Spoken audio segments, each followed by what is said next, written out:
Kita bicara masalah hati, yang kita sudah tahu hadis Nabi SAW yang berbunyi, di dalam jasad seseorang manusia ada gumpalan darah. Kalau dia baik, maka akan baik semuanya, dia seperti rajanya.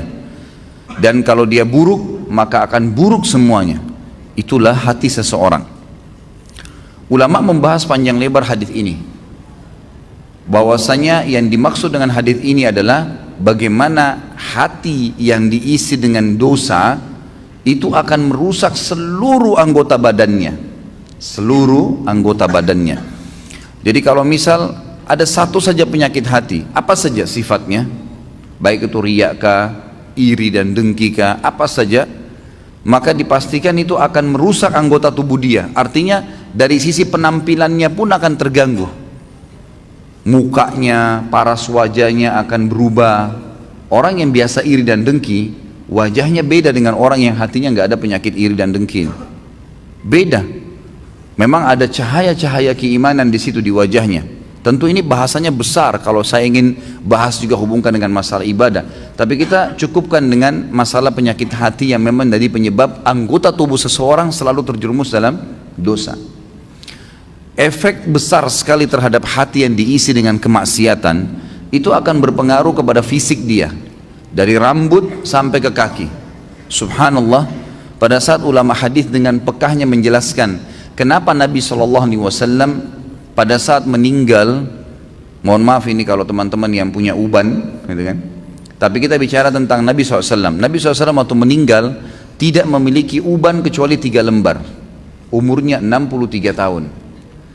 Ini mungkin kalau orang cuma baca sepintas, oh Nabi SAW memang tidak ada ubannya, tidak ada sesuatu yang penting bagi dia kalau dia tidak kaji lebih dalam. Tapi kalau kita kaji lebih dalam sebagaimana sebagian ulama hadis, mereka mengatakan apa sebabnya Nabi SAW tidak memiliki uban kecuali 3 lembar di umur 63 tahun.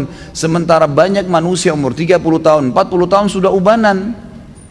Dan secara ilmiah terbukti uban itu datang karena banyaknya beban pikiran. Kalau tidak, maka ada kesalahan teknis dari penggunaan zat-zat ilmiah di rambutnya. Itu mungkin. Jadi kalau kayak sekarang gonta-ganti sampo mungkin atau apa saja itu juga bisa jadi pemicu. Tapi umumnya orang yang selalu beban pikirannya banyak, apalagi kalau berhubungan dengan penyakit hatinya, iri dan dengki, selalu hasut dengan orang, kok bisa ya dia dapat jabatan, kok bisa ya dia punya mobil, kok bisa ya dia punya istri seperti itu, suami seperti itu ubannya luar biasa tuh. Mohon maaf kalau yang punya uban ya, saya bukan menyinggung, tapi ini sebuah penelitian ilmiah. Kenapa Nabi SAW seperti itu keadaannya, gitu kan? Ternyata ada penelitian yang dihubungkan dengan teknologi sekarang, itu berhubungan sekali. Nabi SAW dikatakan dalam hadis Bukhari oleh Aisyah radhiyallahu anha, Nabi SAW tidak pernah marah, kecuali hukum Allah dilanggar. Kalau yang berhubungan dengan urusan dunia, nggak pernah beliau marah. Lebih banyak memaafkan. Sampai ada seorang sahabat datang mengatakannya, Rasulullah, saya punya kebun nih, pegawai saya banyak, sering buat salah. Yang kurma disortir salah sortirannya, yang diturunkan tunda waktunya, mestinya harus panen sekian banyak, ditunda besok dan seterusnya, banyak masalah nih. Berapa kali kami harus maafkan pegawai kami? Apa jawaban Nabi SAW? Maafkan mereka walaupun sampai 70 kali. Bukan keluarkan, pecat.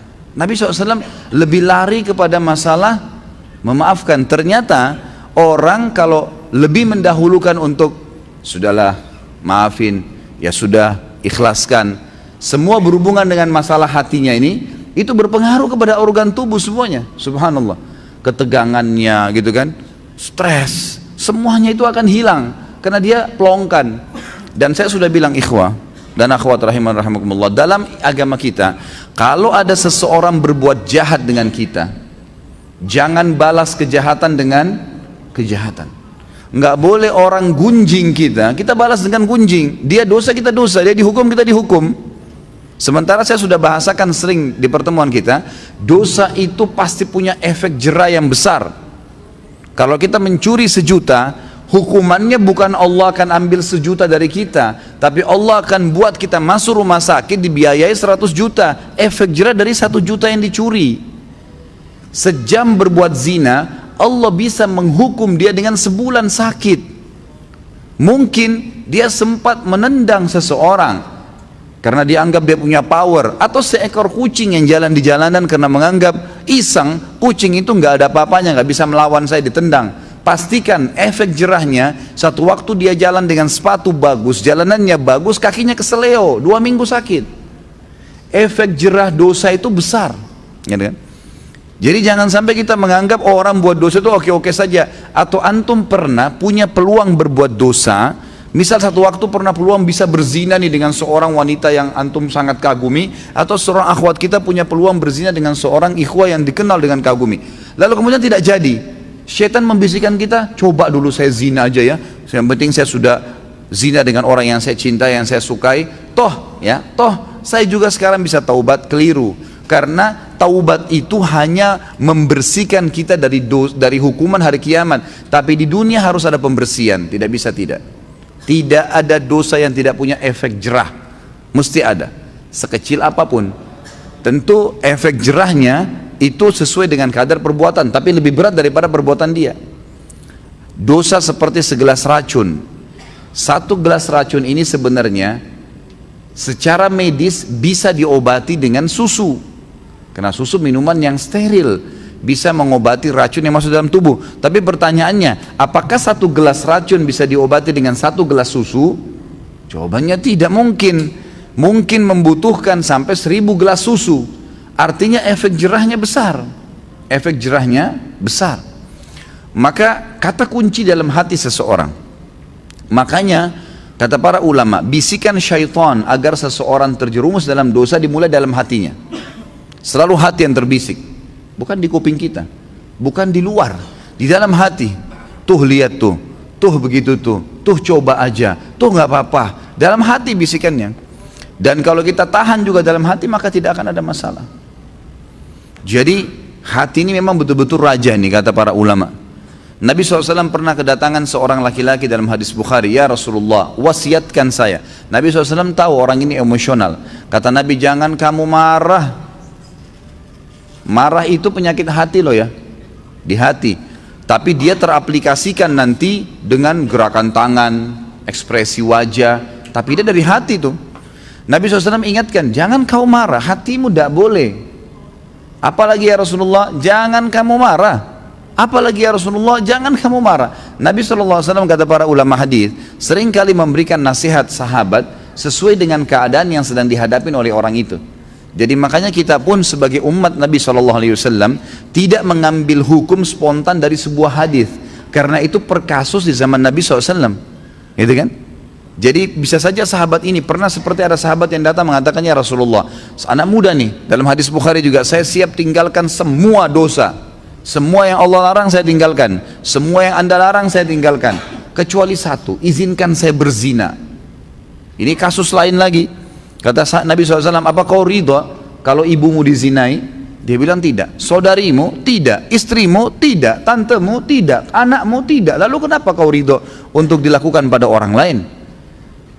Di sini Nabi SAW mengobati keadaan para sahabat yang sedang bertanya sesuai dengan kasus yang sedang dihadapin, gitu kan? Ini poin lainnya. Kita kembali kepada poin bahasan kita. Bagaimana Nabi SAW tidak tadi sampai beruban, kecuali hanya 3 lembar di umur 63 tahun, karena luar biasa dalam pengontrolan hati beliau. Tidak mudah marah, kecuali hukum Allah. Lebih banyak memaafkan, gitu kan? Dan saya sudah bilang tadi, ikhwan dan akhwat sekalian, ingat, jangan keburukan dibalas dengan keburukan. Orang fitnah, biarin dia fitnah sampai dia capek. Jangan dibalas dengan fitnah. Lalu apa yang saya harus lakukan, Ustadz? Maafkan. Masa sih Ustadz? Maafkan. Enak benar dia Ustadz? Maafkan. Nggak ada kata lain, jawabannya cuma itu. Maafin. Baik. Lalu dia bagaimana? Sudah enak-enak berbuat fitnah saya, sebarin saya. Allah ada.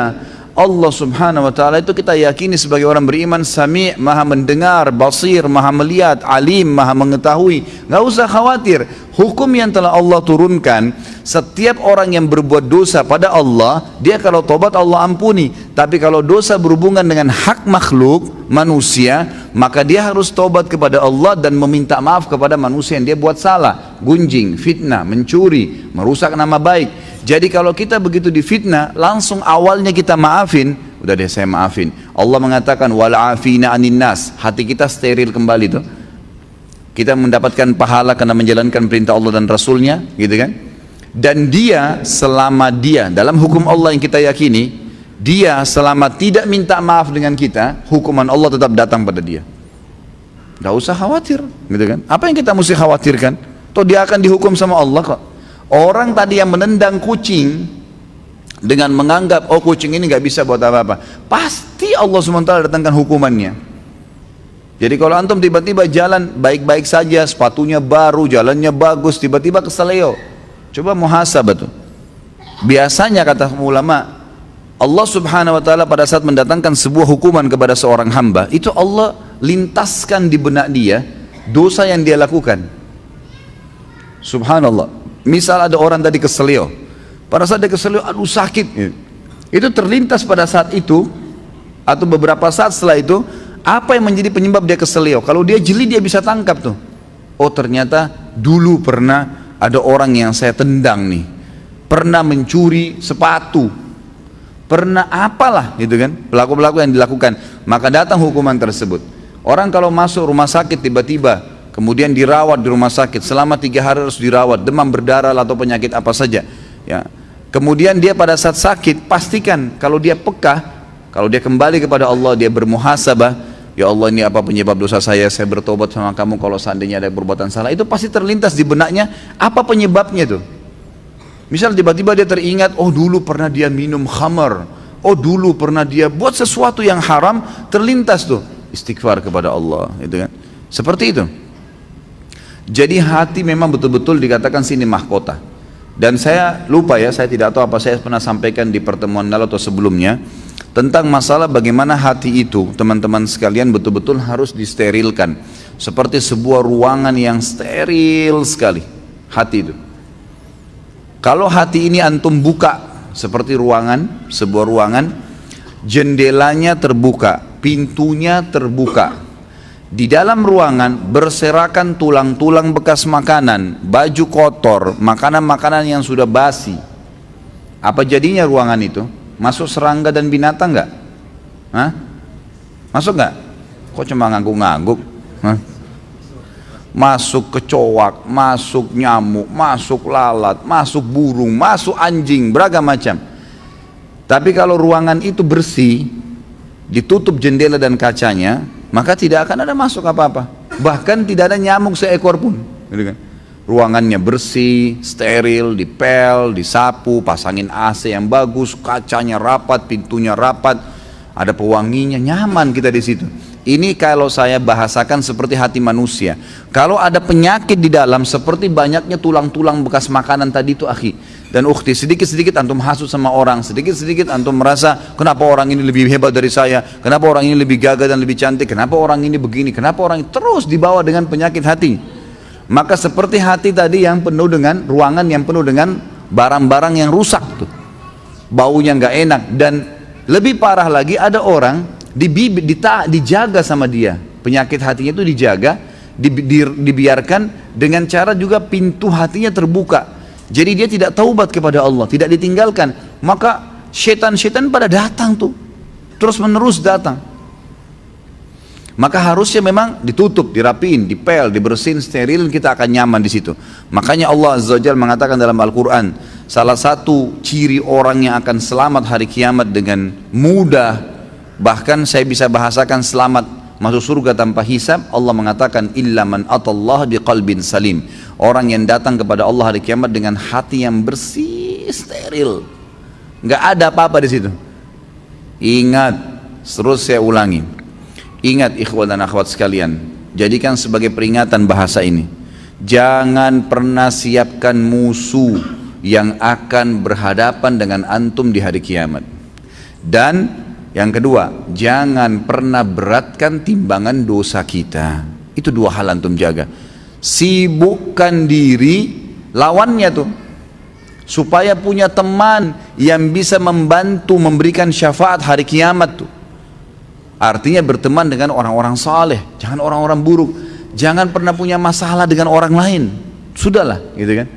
Sangat luar biasa kita bersihkan hati itu. Dan juga yang kita sibukkan sehari-hari adalah amal soleh yang memberatkan timbangan amal soleh kita nanti hari kiamat. Jangan dosa yang justru bermasalah buat kita nanti di hari kiamat. Harusnya kita faham poin-poin seperti ini. Para ulama salaf dulu, mereka itu kalau berbicara ikhwah dan akhwat sekalian, mereka hanya mengucapkan kata-kata yang berbau nasihat, berzikir, membaca Al-Quran, atau menanyakan kabar orang lain. Berputar di 4 hal ini, nggak ada yang lain. Nggak pernah gunjing, nggak pernah fitnah, nggak pernah menghina, nggak pernah kata kasar, nggak pernah. Kata Nabi SAW, laisal mu'minu bit-ta'ani walal la'an. Bukan sifatnya orang mukmin itu ta'an, suka mencaci maki orang, menuduh orang, menyalahkan orang lain, menghina dengan kata kasar dan seterusnya. Dan juga la'an, suka ya mendoakan keburukan bagi orang lain. Baik Ustaz, kalau ada orang kebetulan punya kelebihan di hadapan saya, jabatannya lebih bagus, fisiknya lebih sempurna, secara materi lebih mapan, lebih pintar, apa yang saya harus lakukan? Renungi hadis Nabi SAW yang berbunyi, manusia 4 tingkatan. Yang pertama, Allah berikan kepadanya ilmu dan harta. Luar biasa, sudah cerdas, gagah, pinter, gitu kan. Kemudian kaya raya. Dan kata Nabi SAW, dia habiskan keduanya di jalan Allah. Ilmunya diajarkan, kemudian juga hartanya diinfakkan. Datang golongan yang kedua yang Allah berikan kepadanya harta, diberikan ilmu tanpa harta, berilmu, faham ilmu agama, tapi keadaan ekonominya biasa. Dia lihat orang yang punya kelebihan nih, apa yang dia lakukan? Dia mengatakan, ya Allah, kalau engkau memberikan kepadaku seperti kau berikan kepada dia, aku akan lakukan seperti dia atau bahkan lebih. Kata Nabi SAW, fahuma fi ajri sawa, dua-duanya akan sama pahalanya.